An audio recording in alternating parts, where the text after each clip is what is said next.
नमस्कार दोस्तों, मैं सत्यम एक बार फिर से आपके सामने हाजिर हूँ अपने YouTube channel men with pens में। और हालांकि कविताओं की श्रृंखला टूटी हुई है और मैं आज भी आपको कोई कविता नहीं सुनाने वाला हूँ। आज मैं आपको भारत की एक ऐसी घटित घटना के बारे में बताने वाला हूँ जो कहीं ना कहीं हम सबको झकझोर दिया था। एक ऐसी घटना जिसने प्रधानमंत्री की हत्या करवाई, एक ऐसी घटना जिसने तत्कालीन राष्ट्रपति के ऊपर हमला करवाया।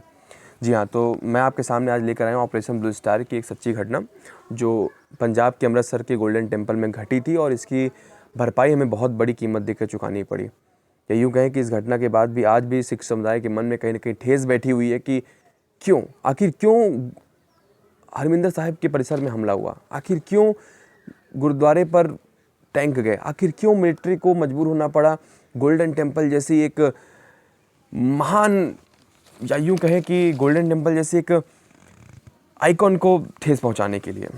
तो इसका श्रेय कहीं ना कहीं उस समय की तत्कालीन सरकार को जाता है। और ये ऐसा मैं नहीं कह रहा हूँ, ऐसे मैंने कई बुक से, कई गूगल से, या फिर यूँ कहें कि कई जगह से एनालाइज करके एक थ्योरी कंप्लीट की अपनी, जो मेरी थ्योरी मेरे हाथ पे, और इसके कुछ मैंने बिंदु बनाए हैं जो ताकि आपको सिलसिलेवार तरीके से मैं चीज़ें समझा सकूँ। ऑपरेशन ब्लू स्टार कहानी शुरू करने से पहले मैं कुछ पीछे जाऊँगा। 1947 में जब हमारा भारत आज़ाद हुआ, आज़ादी के बाद बंटवारा हुआ, अंग्रेज अपना काम कर गए थे बंटवारे का। तो बंटवारे में पाकिस्तान और हिंदुस्तान दो हिस्से बने। इस बंटवारे में सबसे अधिक जो नुकसान पहुंचा कहीं ना कहीं वो पंजाब को झेलना पड़ा, और वो आज भी झेल रहा है कहीं ना कहीं। ऐसा कहने का आशय इसलिए है कि पंजाब का अधिकतर हिस्सा पाकिस्तान में गया और बहुत ही छोटा हिस्सा, माइनर हिस्सा एक हिंदुस्तान में आया। लाहौर जो इस समय पाकिस्तान में स्थित है वो, या यूँ कहें कि लाहौर जिसमें पाकिस्तान का मैनचेस्टर कहते हैं, वो एक समय पंजाब का एक मुट्ठी हुआ करती थी लाहौर, वो भी पाकिस्तान चला गया। तो इन सब को लेकर के पंजाबियों में कहीं ना कहीं रोष था, सिखों में कहीं ना कहीं रोष था कि जिस तरह हिंदुस्तान में एक हिंदू साम्राज्य राज्य बना, हिंदुस्तान हिंदुओं के नाम बना, पाकिस्तान मुस्लिमों के नाम बना, वैसे ही पंजाब पंजाबियों के लिए, सिखों के लिए खालिस्तान बनना चाहिए। हालांकि उस तत्कालीन घटनाओं के समय उनकी मांग भी कहीं ना कहीं सही थी। तो भारत के आज़ाद होने के बाद, बंटवारा होने के बाद, आंध्र प्रदेश में करीबन 1953 में आंध्रा एक राज्य बना। लेकिन जो आंध्र राज्य बना वो भाषा के आधार पर बना था, इसलिए पंजाबियों की भी इच्छा थी कि पंजाब राज्य बने, वो भाषा के आधार पर बांटा जाए और वहाँ पे पंजाबी राज्य हो। और ऐसा हुआ भी। माफ़ करिएगा, पंजाबियों की इच्छा थी कि पंजाब एक अलग राष्ट्र बने, खालिस्तान की उन्होंने मांग की, और पंजाब को उन्होंने एक अलग राष्ट्र बनाने की मांग की।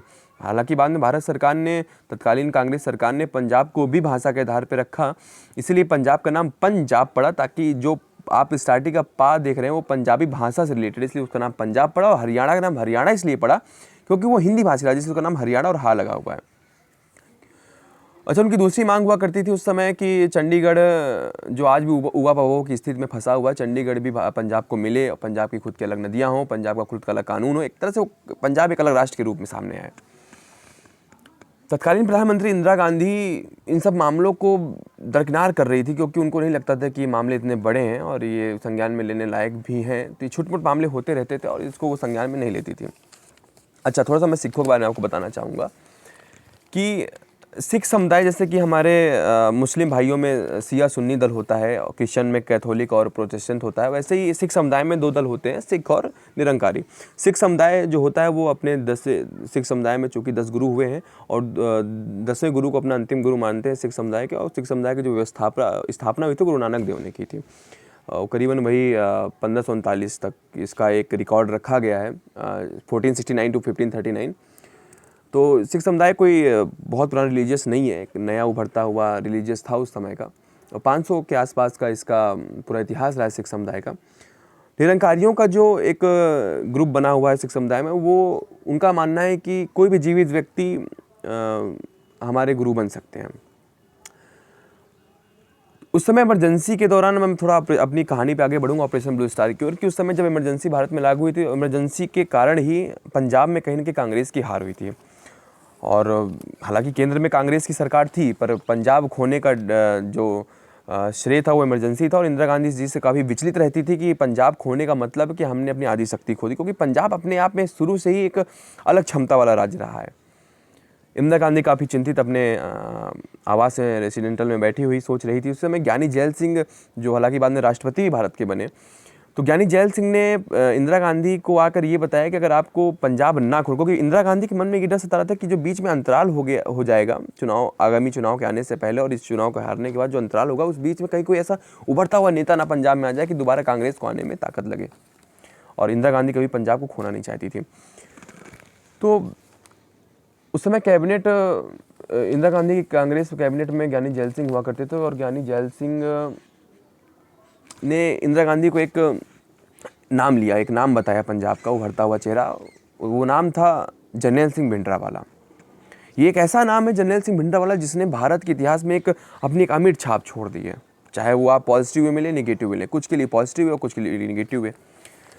तो जरनैल सिंह भिंडरावाले के बारे में ज्ञानी जैल सिंह ने बताया कि अगर आप पंजाब को बचाना चाहती तो हमें एक ऐसा खुददावर नेता चाहिए जो सिख समुदाय को समेट कर रखता हो, जिसके अंदर कूद डालने की भी शक्ति हो। तो जरनैल सिंह भिंडरावाला का नाम सबसे आगे लिया गया। इंदिरा गांधी उस समय की कहते हैं कि चाणक्य की नीति अपनाती थी हमेशा से, और उस समय के राजनीति का चाणक्य माना जाता था इंदिरा गांधी को। और इंदिरा गांधी ने भी इस बात को सही समझा, और इंदिरा गांधी ने भी जरनैल सिंह से मुलाकात की और उसको समर्थन दिया और कहा कि पंजाब में हमारी पैठ बढ़ाइए और हम आपको समर्थन देंगे आपके काम के लिए। हालांकि भिंडरावाले के मन में खालिस्तानी मांग चल रही थी। तो ये धीमे धीमे समय चलता गया, भिंडरावाले अपना काम करते गए, कांग्रेस भिंडरावाले पे डिपेंड रही पंजाब को लेकर के।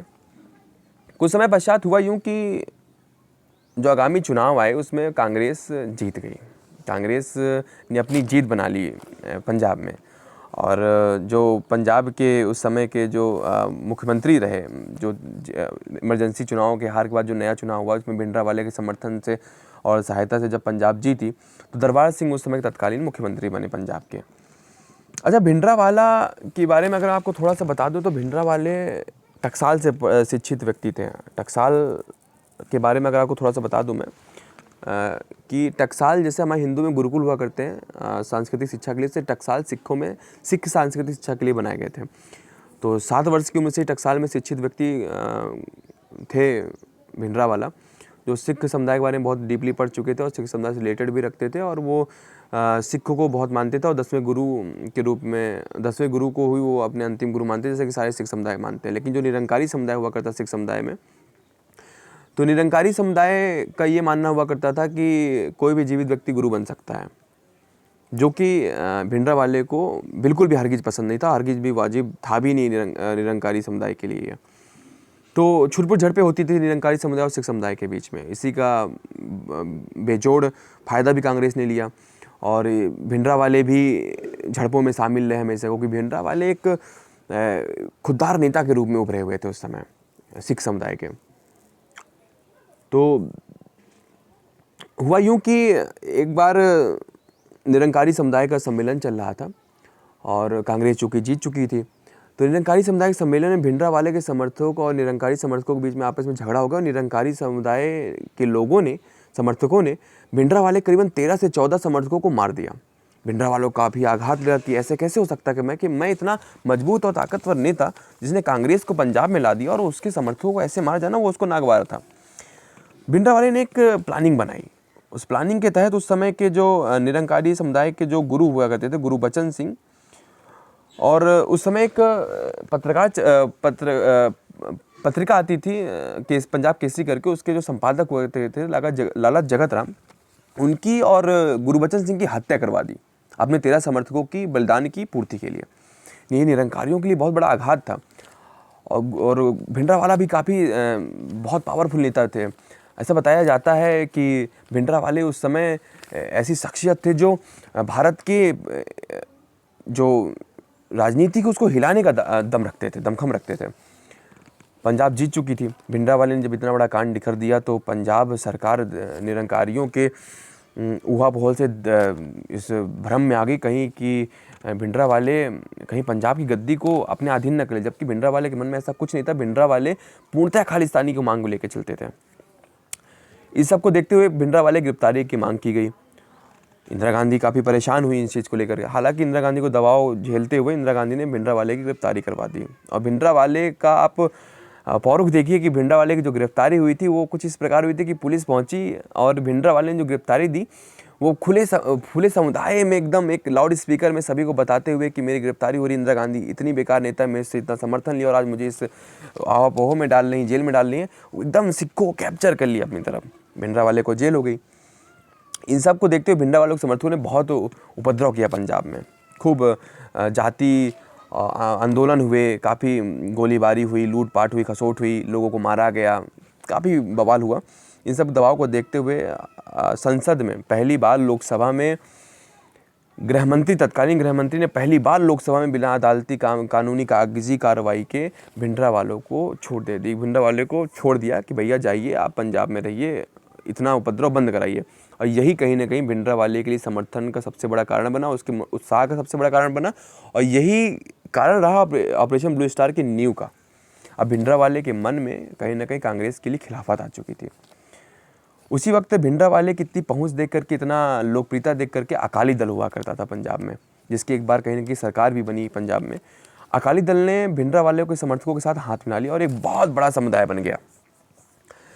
तो उस समुदाय, जब वो अकाली दल और भिंडरावालों को जो समर्थन मिलकर जो समुदाय बना, वो धर्म युद्ध मोर्चा के नाम से प्रसिद्ध हुआ। धर्म युद्ध मोर्चा की एक सीधी तीखी मांग थी कि हमें खालिस्तान राज्य बनाइए, पंजाब को एक अलग समुदाय होना चाहिए, यहाँ रहे सिखों का एक अलग राष्ट्र के रूप में आना चाहिए और एक अलग संविधान होना चाहिए। और ये मांग कहीं ना कहीं ऑपरेशन ब्लू स्टार की नींव रख रही थी। उसी वक्त दिल्ली में एशियाड गेम्स होने थे, एशियाई गेम्स होने थे। मुझे सन क्लियर नहीं है एशियाई गेम का। 1982 में एशियाई गेम होने थे, एशियाड गेम होने थे दिल्ली में। तो उस वक्त इंदिरा गांधी इस विषय को लेकर बड़ी चिंतित हुआ करती थी कि 3-4 सालों बाद एशियाड गेम भारत में हो रहे हैं और दुनिया की नज़रें भारत पर टिकी हुई हैं, और यही एक सही समय था भिंडरावाले और अकाली दल को अपनी मांग को दुनिया के सामने लाने का। तो भिंडरावाले और अकाली दल ने एक रणनीति तैयार की और उन्होंने सीधा धमकी दे डाली केंद्र सरकार को। देखिए कि उस वक्त केंद्र सरकार को धमकी दी भिंडरावाले और उनके समर्थकों ने मिलकर कि अगर हमारी मांग नहीं मानी जाएगी तो हम एशियाई खेलों को रोक देंगे। इंदिरा गांधी काफ़ी चिंतित हुई इन सब बातों को लेकर के। इंदिरा गांधी भी अपनी कहा मानने वालों में से थी। इंदिरा गांधी ने भी एक अपनी अलग रणनीति बनाई। इंदिरा गांधी ने सीधा ऐलान कर दिया कि दिल्ली आने वाले सिखों को रोका जाए, उनकी चेकिंग की जाए और चेकिंग के बाद अगर वो सही है तो उनको दिल्ली आने दिया जाए। अच्छा, हम सभी जानते हैं कि सिख इंडियन आर्मी में सिख रेजिमेंट का एक अलग तबका है। सिख का भारी समुदाय इंडियन आर्मी में है और बड़े बड़े पदों में भी सिख समुदाय आज से नहीं, विगत वर्षों से रहा है। तो दिल्ली में बड़े बड़े लोग जाने लगे सिख कि यार एशियाई गेम हो रहे हैं, चलते हैं। तो उनको दिल्ली बॉर्डर में दिल्ली पुलिस ने रोका उस समय। तो दिल्ली बॉर्डर में रोक करके उनकी बेइज्जती की गई, सिखों की पगड़ियों में मारा गया, जो कि एक सिख कभी बर्दाश्त नहीं कर सकता था। उनको बेइज्जत किया गया। यहाँ तक कि रिटायर्ड जनरल रैंक के ऑफिसर जो रिटायर्ड हो चुके थे, उन्होंने बताया भी दिल्ली पुलिस को कि मैं एक रिटायर्ड जनरल ऑफिसर हूँ आर्मी का और आप मुझसे तमीज़ से पेश आई। उनको बेइज्जत किया गया, उनके परिवार वालों के साथ गलत काम किए गए। ये कहीं ना कहीं सिख समुदाय पर ठेस पहुँचाया। इसी का पूरा फ़ायदा भिंडरावाले ने उठाया। भिंडरावाले ने उस वक्त जितने भी ये एक समुदाय बनने लगा, जिनके मन में एक ठेस पहुँचने लगी कि क्या भारत में सिखों का कोई औचित्य नहीं है, ये जो ठेस कहीं ना कहीं सिखों के मन में आई, तो सिख समुदाय पूरा भिंडरावाले की तरफ मूव करने लगा। ये सोचा कि भिंडरावाला ही हमारे एक ऐसा नेता जो हमारी मांग को लेकर चलता और खालिस्तान वाजिब है। और यही समर्थन भिंडरावाले को ऑपरेशन ब्लू स्टार करने के लिए बनाया, एक लायक बनाया। उसके लायक शब्द तो यहाँ पे सही नहीं रहेगा क्योंकि ऑपरेशन ब्लू स्टार अपने आप में एक काला सच है, लेकिन कहीं ना कहीं न्यू रखी ऑपरेशन ब्लू स्टार की और भिंडरावाले को समर्थन दिया इस चीज़ के लिए। अब होता क्या कि सिलसिला धीमे धीमे चलता जाता है। जब लोग बेइज्जत शुरू हुए तो धीमे धीमे वो भिंडरावाले की तरफ मूव होने लगे। उस समय एक डीआईजी हुआ करते थे, अटवाल नाम था उनका, मैं क्लियर नाम अटवाल ही था एक्चुअली में, हाँ डीआईजी उस समय हुआ करते थे पंजाब के, डीआईजी अटवाल। डीआईजी अटवाल अपने एक अलग क्रिया के लिए फेमस थे, अलग काम के लिए फेमस थे। और उनका काम हुआ क्या करता था, वो जितने भी गृह युद्ध होते थे उनमें वो सक्षम थे, उनको कैप्चर करने के तरीके में एकदम वो तेज तर्राट ऑफिसर थे डीआईजी अटवाल। डीआईजी अटवाल ने भिंडरावाले को काफ़ी परेशान भी किया था। उसके ऑफिस में छापे मरवाना, ये सब करवाना भिंडरावाले के साथ काफ़ी अटवाल ने किया था। उस वक्त तक भिंडरावाले की इतनी पहुंच, इतनी पैठ सिख समुदाय में बैठ चुकी थी कि हरमिंदर साहब परिसर में भिंडरावाला उठने बैठने लगा था। यहाँ तक कि हरमिंदर साहब अमृतसर में जो मंदिर है गोल्डन टेम्पल, वहाँ पे उसका ऑफिस बन गया था। अकाल तख्त में उसका ऑफिस बन गया था। अकाल तख्त के बारे में आपको बता दूं कि अकाल तख्त जो एक जगह है सिखों की, धर्मगुरुओं की, वो ऐसी जगह में बनाई गई कि जब मुगलों का राज्य था भारत में, तो मुगलों की दिल्ली की राजगद्दी से 10 फीट ऊपर अकाल तख्त को बनाया गया था, क्योंकि वो एक अलग पदवी थी सिखों के गुरु की। वहाँ पे भिंडरावाला अपनी पैठ बैठाने लगा था, और ये एक अलग पद था सिखों द्वारा दिया गया भिंडरावाले को। एक अलग ताकत थी भिंडरावाले के पास। भिंडरावाला धीमे धीमे अमृतसर गोल्डन टेम्पल में आने लगा, धीमे धीमे वहाँ उसका ऑफिस बन गया। कहते हैं कि समर्थकों ने वहाँ जो है अपना बेड़ा डाल लिया, यहाँ तक कि कहते हैं कि बोरियों में और दूध के डब्बों में हथियार जाने लगे भिंडरावाले ने अमृतसर के अंदर पहुँचाए गोल्डन टेम्पल के अंदर, क्योंकि भिंडरावाले को कहीं ना कहीं पता था कि आज इंदिरा गांधी सरकार मेरे खिलाफ कहीं ना कहीं गई है, और वो एक दिन सरकार से मेरा सामना होगा और उसमें फाइट होगी, और उसके लिए मैं तैयार रहूँगा। इस वजह से भिंडरावाले ने हमेशा अपनी तैयारी पूरी रखी। ये बहुत बड़ा एक इंटेलिजेंस फेलियर था हमारे इंडिया इंटेलिजेंस का, कि ये चीज़ कैप्चर नहीं कर पाई इंडिया इंटेलिजेंस। तो मैं बात कर रहा था डीआईजी की। तो जो उस समय के डीआईजी हुआ करते थे अटवाल, तो डीआईजी अटवाल साहब जो काफ़ी भिंडरावाले को नुकसान पहुंचा चुके थे, तो डीआईजी अटवाल साहब एक बार गुरु मंदिर में माथा टेकने गए थे, करीबन दोपहर के 1-2 बजे के आसपास। तो डीआईजी अटवाल को, जो उस समय के एक तेज तर्राट ऑफिसर मान जाते थे गृह युद्धों को रोकने के लिए, भिंडरावाले ने समर्थकों के साथ मिलकर उनकी हत्या करवा दी। सोचिए कितनी एक बहुत बड़ी भूमिका बन रही, बहुत बड़ा एक काला बॉन्डर आने की एक तरीका अपनाया जा रहा है कि डीआईजी रैंक के ऑफिसर को उस वक्त गोली मार दी गई। और गोली ही नहीं मारी गई, गोली मारने के बाद उनका शव उस मंदिर परिसर की सीढ़ियों में पड़ा रहा, और सीधे अनाउंस किया गया कि जो व्यक्ति इनके शव को ले जाएगा उसको मार दिया जाएगा। जो उस समय पंजाब पुलिस थी, उसको पता था कि मेरे डीआईजी रैंक के ऑफिसर का शव वहाँ पड़ा, लेकिन किसी की हिम्मत नहीं थी कि वो जा करके डीआईजी का शव ले आए। बताया जाता है कि उस समय वहाँ के जो तत्कालीन मुख्यमंत्री थे, उन्होंने पर्सनली भिंडरावाले को कॉल करके ये बोला था कि हमको शव ले जाने की इजाज़त दीजिए। कितना एक भिंडरावाले पहुँच और पैठ वाला आदमी बन चुका था खालिस्तानी मांग को लेकर के। तो ये बिना समर्थन के वाजिब नहीं था, और इसका समर्थन, इसको उठाने में कांग्रेस का पूरा हाथ था, इंदिरा गांधी का पूरा हाथ था, क्योंकि चुनावी जब आपकी इमरजेंसी लागू हुई थी, उस समय जीत के लिए भिंडरावाले का ही समर्थन कांग्रेस सरकार ने, इंदिरा गांधी ने थामा था। भले ही उन्होंने लास्ट में अपना काम पूरा होने के बाद उसको छोड़ दिया, और उसके अंदर ये उग्र स्वभाव आ गया खालिस्तानी मांग को लेकर के। जब डीआईजी की हत्या हो गई, तो एक अलग देश में बवाल हो गया कि डीआईजी रैंक की हत्या, ऑफिसर की हत्या।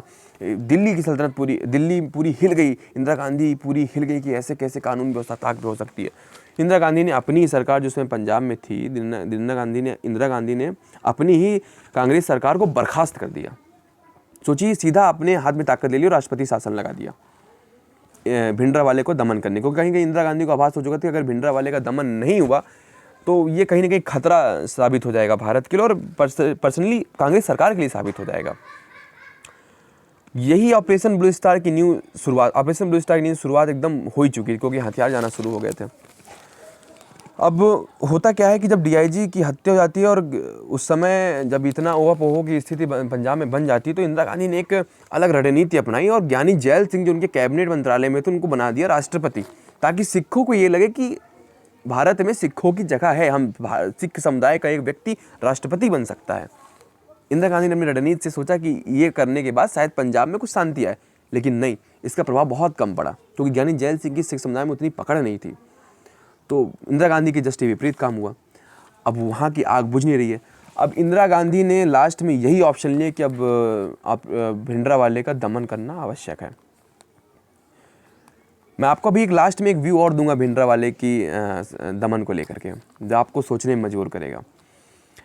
अब उस समय के जो तत्कालीन राष्ट्रपति ज्ञानी जैल सिंह थे, और तत्कालीन प्रधानमंत्री इंदिरा गांधी थी, उन्होंने बिना राष्ट्रपति को बताए एक अलग रणनीति तैयार की, आर्मी की बैठक बुलवाई, बड़े बड़े ऑफिसर की बैठक बुलवाई। इसके बाद सोचिए, सीधा उन्होंने ऑपरेशन की एक रणनीति तैयार कर दिया, और उसका नाम दिया ऑपरेशन ब्लू स्टार।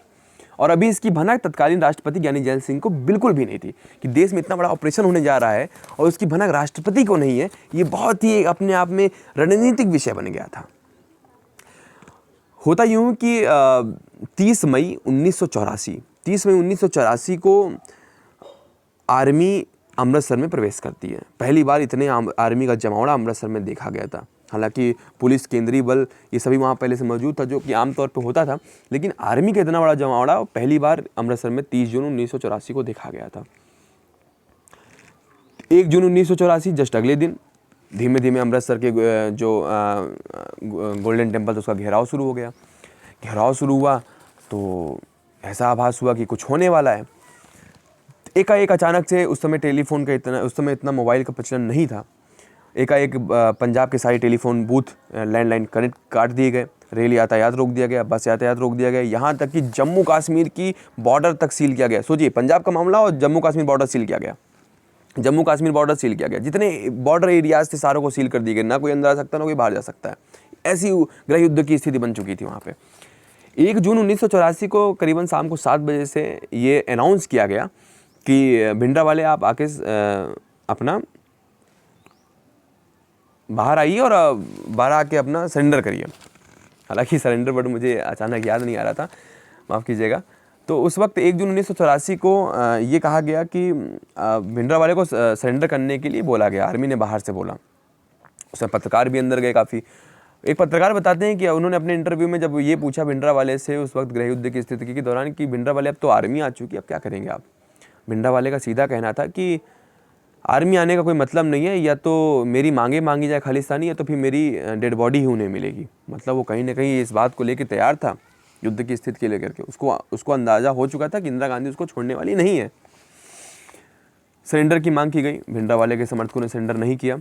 करीबन 2 जून 1984 को करीबन 100-150 सरेंडर हुए। और वो भी बताते हैं कि 3 जून को गुरु साहब की, अर्जुन देव की जयंती थी। इस वक्त इस उपलक्ष्य में बहुत ही अनुयायी आए हुए थे सिख धर्म के। तो उनमें से कुछ अनुयायी बाहर आके सरेंडर करते हैं और उन्होंने बताया कि ऐसा बताते हैं कि भिंडरावाले ने लोगों को कैद करके रखा, आने नहीं दे रहे, ज़बरदस्ती उनके समर्थक रोक के रखे बंदूक के बल में। अच्छा, आर्मी इंटेलिजेंस थी कि ज़्यादा भिंडरावाले के समर्थक नहीं है, करीबन 100-150 समर्थक है, उनके पास सिविलियंस नॉर्मल हथियार वगैरह हैं।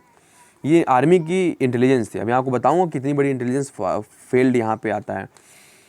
2 जून को, माफ़ कीजिएगा, 2 जून को अर्जुन देव की जयंती थी।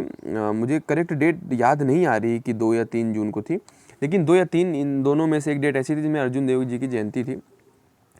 उसके जस्ट एक दिन बाद आर्मी ने पहली फायर किया। अच्छा, आर्मी के फायर करने में भी एक चिंता, सबसे बड़ा कारण ये था कि वह जो गोल्डन टेम्पल था वो सिख समुदाय के लिए आइकन था, उनका धर्म था, वो उनका एक धर्म आइकन था वो। जैसे हमारे लिए रामायण, गीता है, सिखों मुस्लिमों के लिए कुरान है, मस्जिद है, मंदिर हमारे लिए है। तो ये हम लोग के आइकन से, तो ये जो उस समय सिख समुदाय का जो आइकन बना हुआ है वो गोल्डन टेम्पल है कहीं ना कहीं हिंदू और सिखों के लिए। आर्मी ने जब पहली गोली चलाई, वो अपोह की स्थिति में गोली चलाई कि अगर हम गोली चलाते कहीं ने भारत में पूरी भड़काऊ आग न लग जाए। इस चीज़ को देखते हुए आर्मी बहुत ही ऊहापोह में गोली कम चलाई। लेकिन अगर आर्मी एक गोली चलाती तो उधर से 10 गोली बैक आती थी। आर्मी के मन में ये एक रणनीति थी कि पहले हम इनकी छोटी मोटी जो जितने भी इनके पास एनिमेशन है ख़त्म करेंगे और बाद में हम धावा बोल के भिंडरावाले को पकड़ लेंगे या मार देंगे। लेकिन जवाब में क्या होता था कि आर्मी अगर 10 गोली चलाती तो उससे वापस 50-100 गोली आती थी, और ऐसी फायरिंग होती थी जो LMG और यहाँ तक कि कहते हैं कि रॉकेट लॉन्चर के फायर हुए थे, जो बहुत बड़ा इंटेलिजेंस फेलियर था आर्मी के लिए। कि आर्मी ये नहीं पता कर पाई, उस वक्त की सरकार, उस वक्त की इंटेलिजेंस ये नहीं पता कर पाई कि अमृतसर के गोल्डन टेम्पल मंदिर में किस तरह के एनिमेशन हथियार रखे गए हैं। किसी तरह से 4 जून तक छुटपुट होती रही। 4 जून 1984 को करीबन शाम को 7 से 9 बजे के बीच आर्मी ने फैसला किया कि ऐसे भिंडरावाले पे हम जीत नहीं हासिल कर सकते, हमें अंदर जाना पड़ेगा। आर्मी ने टैंक की मदद ली। सोचिए, टैंक से हमला गुरु ग्रंथ साहिब के ऊपर, टैंक से हमला अमृतसर गोल्डन टेम्पल के ऊपर, एक अलग तरह का डिसीजन था जो कहीं ना कहीं सिखों को आज भी झकझोर कर रखा हुआ है। और काफ़ी फायरिंग हुई और संहार हुए, दोनों तरफ के लोग मारे गए। बताते हैं, अब रिकॉर्ड सरकारी गजट के आधार पर देखें तो करीबन 30 या 40 आर्मी के जवान शहीद हुए और भिंडरावाले करीबन 100 या 110 सरकारी रिकॉर्ड के आधार पे है कि मारे गए। लेकिन रियलिटी बताएं, पत्रकारों के आधार पे बताएं, किताबों के आधार पर बताएं तो करीबन 1000 सिख समुदाय के लोग मारे गए थे, करीबन 400 से 500 आर्मी सिपाही शहीद हुए थे। यहाँ तक कि ब्रिगेडियर रैंक और जनरल रैंक के भी 1 2 अधिकारी शहीद हुए थे, जिनका नाम सरकारी गजट में ओपन नहीं किया गया किसी चीज़ों को तत्कालीन सरकार को लेकर के, कि वो कहीं उनके फेलियर को दर्शाए नहीं। तो टैंक से हमला होने के बाद 4 जून 1984 को रात को आर्मी की एक यूनिट घुसने में कामयाब रहती है अकाल तख्त पर, और अकाल तख्त पर घुसते ही 5 जून 1984 को फायरिंग होती है, अंदर से धुआं आता है, बम विस्फोट होता है और अचानक ही एक डेड बॉडी अब जर्नैल सिंह भिंडरावाले की पाई जाती है और वहीं पे ऑपरेशन रोक दिया जाता है कि ऑपरेशन भिंडरावाला मारा गया और उसको आतंकवादी करार दे दिया जाता है तत्कालीन प्रधानमंत्री इंदिरा गांधी के द्वारा। और इस खालिस्तानी मांग को वहीं दबाने की कोशिश करके, और दबा भी एक तरह से दिया जाता है, लेकिन कहीं ना कहीं सिखों के मन में एक भावना रह जाती है और ऑपरेशन ब्लू स्टार का नाम उस ऑपरेशन को दिया जाता है। भिंडरावाले की मौत हो गई। कांग्रेस सरकार खुशी हो गई कि चलो अब एक हमने बहुत बड़ा तबका दबा दिया जिन्होंने खालिस्तानी मांग उठाई थी। अगले ही दिन ज्ञानी जैल सिंह को ये सोच के भेजा जाता प्रधानमंत्री इंदिरा गांधी के द्वारा कि शायद इनके जाने से सिख समुदाय शांत होगा। लेकिन होता ये हो कि भारत का राष्ट्रपति, भारत के महामहिम, तत्कालीन महामहिम ज्ञानी जैल सिंह जब अमृतसर के प्रांगण में प्रवेश करते हैं, गोल्डन टेम्पल के प्रांगण में प्रवेश करते हैं, तो उनके ऊपर एक भिंडरावाला का समर्थक फायरिंग कर देता है। हालांकि गनीमत रही कि तत्कालीन राष्ट्रपति ज्ञानी जैल सिंह बच गए और उनके अंगरक्षक के कंधे पर गोली लगी।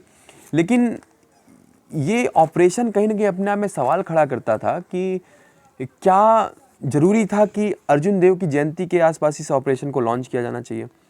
कुछ ऐसे प्रश्न आज भी पंजाबियों और सिखों के मन में आते हैं। क्या ज़रूरी था कि इसका एक ही ऑप्शन था लड़ाई? क्या बातचीत इसका मसला नहीं था? हालांकि इंदिरा गांधी ने ऑपरेशन शुरू होने के पहले टीवी पर एक अपना लाइव सेशन दे करके बताया भी था कि इसका हम बातचीत करके समझौता करेंगे। अब उस समय क्या तत्कालीन कारण रहे हों इसका तो कुछ कंफर्म नहीं है, और इसका कंफर्मेशन वही दे सकते हैं जो उस वक्त इस ऑपरेशन में मौजूद रहे हों। जैसे कि मैंने एक नाम लिया कि लेफ्टिनेंट जनरल आर के बराड, नाम क्लियर नहीं आ रहा, बस लेफ्टिनेंट जनरल बराड थे, उस अगुवाई कर रहे थे उस ऑपरेशन की। तो उनकी एक किताब भी है ऑपरेशन ब्लू स्टार, तो उसमें भी उन्होंने यही कहा कि क्या कारण थे कि अर्जुन देव की जयंती के आसपास इतना बड़ा एक्शन लेना पड़ा, क्या कारण थे कि जो भिंडरावाले को इतना समर्थन मिला। तो कहीं ना कहीं इसका श्रेय सच कहूँ तो मेरे आधार पर कांग्रेस को जाता है, क्योंकि इंदिरा गांधी ने अपनी जीत साबित करने के लिए पंजाब में इमरजेंसी के बाद भिंडरावाले का सहयोग लिया और यही कहीं ना कहीं उसके समर्थन का सबसे बड़ा कारण बना। और इसकी सबसे बड़ी कीमत भी इंदिरा गांधी को चुकानी पड़ी। जस्ट 4 महीने बाद 31 अक्टूबर 1984 को अब कहीं ना कहीं सिखों के मन में मलाल था ही, क्योंकि उनके गुरु ग्रंथ साहिब के ऊपर हमला हुआ, उनके मंदिर पर हमला हुआ, भले वो भिंडरावाले को लेकर हुआ। लेकिन 31 अक्टूबर 1984 को उनके जो पर्सनल बॉडीगार्ड थे सतबंग सिंह और बेन सिंह, तो 31 अक्टूबर 1984 को सतबंग सिंह और बेन सिंह ने ये मान करके इंदिरा गांधी की हत्या कर दी कि हमने अपने समुदाय का बदला ले लिया, हमने अपने गुरु ग्रंथ साहिब के ऊपर हमले का बदला ले लिया, हमने अपने गोल्डन टेम्पल पर हुए हमले का बदला ले लिया, और इसकी कीमत कहीं ना कहीं इंदिरा गांधी को चुकानी पड़ी। अब यही एक ऑपरेशन ब्लू स्टार की कहानी थी आपके समझ जो मैंने रखी। लेकिन एक कुछ क्वेश्चन आज भी मन में सबसे ज़्यादा उभरते हैं, वो यही उभरते हैं कि क्या ऐसा कारण था तत्कालीन प्रधानमंत्री का कि इंदिरा गांधी को समर्थन लेना पड़ा भिंडरावाले का, और उनके समर्थन से भिंडरावाले को एक अलग ऊंचाई मिली, एक अलग तबका मिला, एक अलग पद मिला, एक अलग पावर मिली। क्या भिंडरावाले को सही समय में जेल भेज करके इस ऑपरेशन ब्लू स्टार को रोका जा सकता था? क्या गोल्डन टेम्पल पर गोलीबारी करना उचित था? क्या सिखों को मन में आज जो ठेस आज भी लगी हुई है, क्या ये उचित था? अच्छा, एक बात मैं बताना आपको भूल गया कि इस ऑपरेशन ब्लू स्टार के ख़त्म होने के बाद जो गोल्डन टेम्पल का नुकसान हुआ, उसमें इंदिरा गांधी ने पूछा सिख समुदाय से कि इसकी जो भरपाई होगी सरकार करेगी। सिख समुदाय ने साफ मना कर दिया कि नहीं, इसकी भरपाई हम सिख स्वयं कर लेंगे और हम सिख बनवाएंगे। इसके बाद भी सिख समुदाय ने मिल करके गोल्डन टेम्पल को फिर से बनवाया। तो कहीं ना कहीं उनके मन में कसक बैठ गई थी, और यही कसक सबसे बड़ा इंदिरा गांधी की हत्या का कारण भी बनी। तो ये एक ऑपरेशन ब्लू स्टार है, और क्वेश्चन आज भी अनकहे जो प्रश्न है वो आज भी चुभते हैं मन में कि अर्जुन देव की जयंती के बाद मैं फिर से क्वेश्चन दोहराऊंगा कि 3 ही 4 क्वेश्चन है कि अर्जुन देव की जयंती के आसपास ही ये एक्शन क्यों हुआ, क्यों ज़रूरत पड़ी गुरु ग्रंथ साहिब के ऊपर हमला कराने की, क्यों ज़रूरत पड़ी गोल्डन टेम्पल में आर्मी जाने की, क्या अपने ही लोगों पर आर्मी एक्शन ज़रूरी है, तो क्या बातचीत से मसले नहीं सही हो सकते? तो ये सभी क्वेश्चंस हैं जो आज भी भिंडरावाले पर प्रश्न चिन्ह और सरकार पर प्रश्न चिन्ह उठाते हैं। तो ये रही आज की कहानी ऑपरेशन ब्लू स्टार, और ये जो कहानी का जो मैं श्रेय देता हूँ वो लेफ्टिनेंट जनरल के.एस. बराड, जी हाँ लेफ्टिनेंट जनरल के.एस. बराड, जो मैंने अभी कुछ देर पहले आपको बताया था और नाम में स्पष्ट नहीं था। तो लेफ्टिनेंट जनरल के.एस. बराड की जो किताब है ऑपरेशन ब्लू स्टार, उससे मैंने आपको कहानी के अंश बताए सारांश रूप में। तो ऐसी कहानी की उम्मीद है कि मैं सीरीज़ थोड़ा बहुत लाता रहूँगा और देश के बारे में आपको बताता रहूँगा, और इस लॉकडाउन में सुरक्षित रहें, सतर्क रहें, सावधान रहें, घर पर रहें, सुरक्षित रहें और अपने घर वालों का ध्यान रखें, खुद का ध्यान रखें और बाहर कम से कम निकलें, मास्क ला कर निकलें और 2 गज की दूरी और मास्क जरूरी, इस फार्मूले को कतई मत भूलें। तो ख्याल रखिए अपना और कोरोना पे जल्दी जीत साबित होगी और धीमे धीमे मैं आपके सामने इस खाली समय में ऐसी कहानियाँ लाता रहूँगा। जय हिंद, जय भारत, वंदे मातरम।